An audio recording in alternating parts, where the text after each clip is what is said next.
অভিষেক বন্দ্যোপাধ্যায়ের পিএ সুমিত রায়ের নামে নতুন করে এফআইআর দায়ের করা হলো। এফআইআর এ নাম রয়েছে প্রাক্তন তৃণমূল বিধায়ক সুজয় হাজরা সহ আরো একজনের। অভিষেক বন্দ্যোপাধ্যায়ের পিএর বিরুদ্ধে আমরা জানি আগেই লুকআউট সার্কুলার জারি করা হয়। জমি জালিয়াতি মামলায় এখনো খোঁজ নেই সুমিত রায়ের। আমরা কথা বলবো, আমাদের প্রতিনিধি পার্থপ্রতিম ঘোষ আমাদের সঙ্গে রয়েছেন। পার্থ, তাহলে আরো বিপাকে এবার সুমিত রায়? একেবারে দেখো, সুমিত রায়ের নামে কিন্তু আরো একটি অভিযোগ হয়েছে। অভিযোগটি হচ্ছে ডেবরা থানায়। অর্থাৎ তুমি দেখেছো সুমিত রায়ের নামে কিন্তু ইতিমধ্যে অ্যারেস্ট ওয়ারেন্ট, তার পাশাপাশি লুকআউট সার্কুলার জারি করা হয়েছিল শালবনী থানা মামলায়। এবং সেই মামলাতে সুমিত রায়ের খোঁজে গিয়েও কিন্তু অভিষেক বন্দ্যোপাধ্যায়ের বাড়িতে গিয়েও সুমিত রায়কে পাওয়া যায়নি, খালি হাতে ফিরতে হয় পুলিশকে।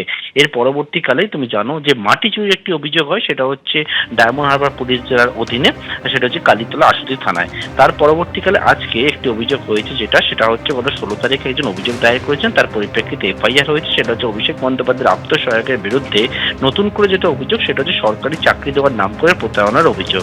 ডেবরা থানার একটা বাসিন্দা এক ব্যক্তি যিনি অভিযোগ করেছেন 2023 সালে তিনি সরকারি চাকরির খোঁজ করছিলেন, তখন হচ্ছে তার সঙ্গে যোগাযোগ হয় মেদিনীপুরের প্রাক্তন তৃণমূল বিধায়কের সঙ্গে এবং সুজয় হাজরা, এবং তার পরবর্তীতে সুজয় হাজরা একজনের কাছে পাঠায় হাওড়ার বাসিন্দা আশিক গাজীর কাছে।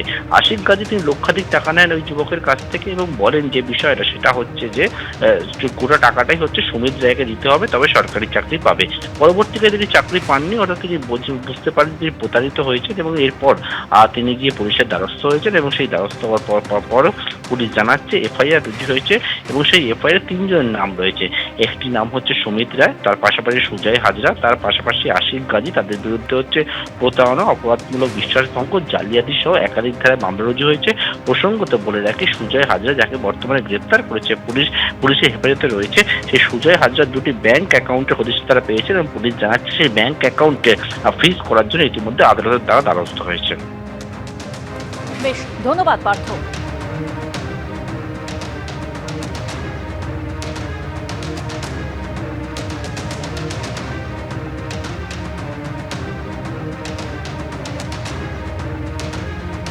আর যে অভিযোগ আগেই ছিল সেই 300 কোটি টাকা মাটি চুরির অভিযোগ, অর্থাৎ কোটি কোটি টাকা মাটি চুরির অভিযোগ এই সুমিত রায়ের বিরুদ্ধেই ছিল। অন্যদিকে এবার সরকারি চাকরি দেওয়ার নামে প্রতারণার অভিযোগ ডেবরা থানায় সেই অভিযোগ দায়ের হয়েছে। জমি জালিয়াতি, মাটি চুরি আর এবার সরকারি চাকরি দেওয়ার নামে প্রতারণার অভিযোগ। নতুন করে এফআইআর দায়ের হয়েছে অভিষেক বন্দ্যোপাধ্যায়ের পিএ সুমিত রায়ের বিরুদ্ধে। এফআইআর এ প্রাক্তন তৃণমূল বিধায়ক সুজয় হাজরা সহ আরো একজনের নাম রয়েছে বলেই খবর পাওয়া যাচ্ছে। দুটো ছবি আপনাদের সামনে তুলে ধরেছে। একদিকে একেবারে 300 কোটি টাকার মাটি চুরির অভিযোগ রয়েছে এই অভিষেক বন্দ্যোপাধ্যায়ের পিএ সুমিত রায়ের বিরুদ্ধে, আর অন্যদিকে এবার চাকরি দেওয়ার নামে প্রতারণার অভিযোগ রয়েছে এবং সেক্ষেত্রে একটি এফআইআর দায়ের হয়েছে। নতুন করে এফআইআর দায়ের ডেবরা থানায়।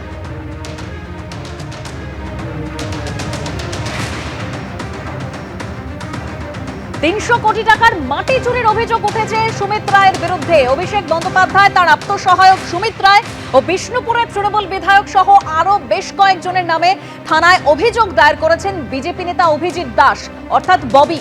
রুজু হয়েছে এফআইআরও।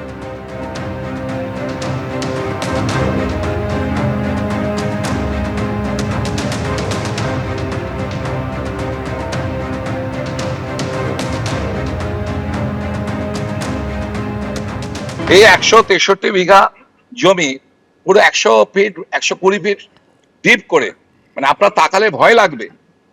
এবার প্রশ্ন হচ্ছে এর ফলে সয়েল ইরোশন হবে, আশেপাশের জমি ভেঙে যাবে এবং তার ফলে একটা কম্পোজ সৃষ্টি হবে, ভূমিকম্প যখন হবে এবং আশেপাশে বিল্ডিং এরও প্রভাব পড়বে। পুরীতে একই চিত্র প্রথম শুরু করে, নাম দিল ওরা এমএলএ লেক। এমএলএ মানে দিলীপ মণ্ডল, এবং তারপরে শুরু হচ্ছে এটা 2021। দেখতে পাচ্ছেন? তারপরে দেখুন 2023-এর অবস্থা, দেখুন সিনারি কেমন চেঞ্জ হয়ে যাচ্ছে। দেখুন কত বড় মাটি কেটে নিয়েছে কতটা জায়গা। মেট্রো রেলের কারশেড যেখানে রয়েছে, সেই কারশেডের পেছনের জায়গা থেকে, এই হচ্ছে মেট্রো রেলের কারশেড, সেখান থেকে পুরো জমিটা পুরো কেটে ওরা বিক্রি করে দিয়েছে প্রায় হচ্ছে 163 বিঘা, এবং এর ফলে প্রায় 300 থেকে 300 কোটি টাকার উপরে এই মাটি বিক্রি হয়েছে। একদম বিজেপি নেতা অভিজিৎ দাসের বক্তব্য আপনারা শুনলেন যে 300 থেকে 300 কোটি টাকার বেশি মাটি বিক্রি করে দেওয়া হয়েছে, অর্থাৎ 300 কোটি টাকা মাটি চুরির অভিযোগ রয়েছে এই অভিষেক বন্দ্যোপাধ্যায়ের পিএ সুমিত রায়ের বিরুদ্ধে। এবার নতুন করে যে এফআইআর দায়ের হলো ডেবরা থানায়, তা হলো সরকারি চাকরি দেওয়ার নামে প্রতারণার অভিযোগ। এই এফআইআর এ নাম রয়েছে প্রাক্তন তৃণমূল বিধায়ক সুজয় হাজরা সহ আরো একজনের। অভিষেক বন্দ্যোপাধ্যায়ের পিএর বিরুদ্ধে আমরা জানি যে আগেই লুকআউট সার্কুলার জারি করা হয়, গ্রেপ্তারি পরোয়ানা জারির পরেই লুকআউট নোটিশ জারি করা হয়েছিল। জমি জালিয়াতি মামলায় এখনো সুমিত রায়ের খোঁজ নেই, তারপর মাটি চুরির অভিযোগ সামনে আসে এবং এখন যে অভিযোগ, অর্থাৎ যেটা নিয়ে এফআইআর দায়ের হয়েছে ডেবরা থানায়, তা হলো সরকারি চাকরি দেওয়ার নামে প্রতারণার অভিযোগ।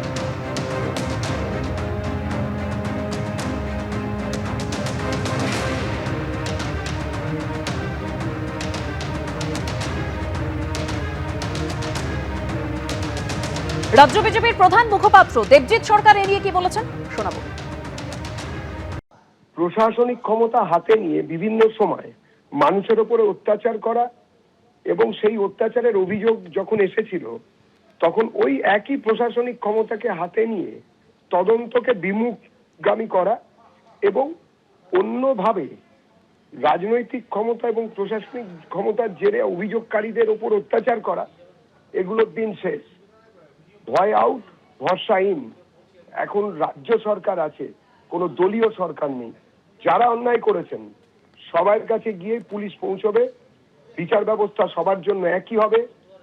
কেউ কোনো রকম পলিটিক্যাল ইমিউনিটি খুঁজবেন না, কেউ কাউকে কোনো পলিটিক্যাল ইমিউনিটি দেবে না।